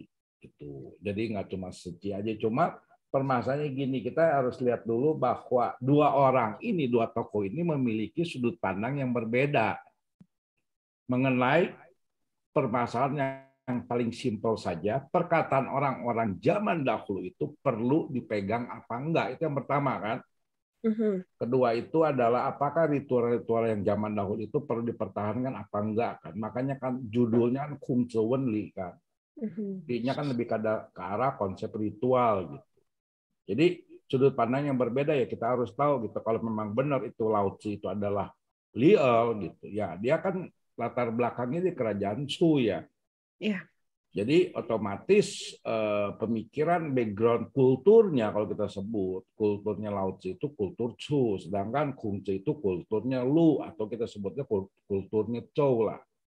Lukuo. Jadi dua pemikiran itu beda. Makanya jadi ada orang bilang gitu, antitesisnya Kungzi itu adalah Lao Tzu itu sendiri itu.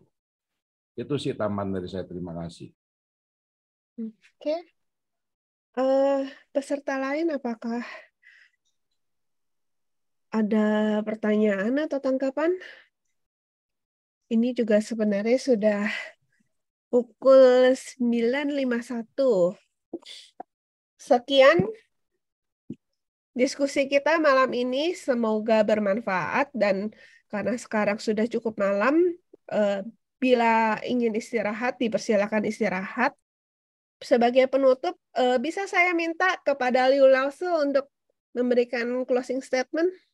Baik, terima kasih kepada moderator ya, Ibu Lia.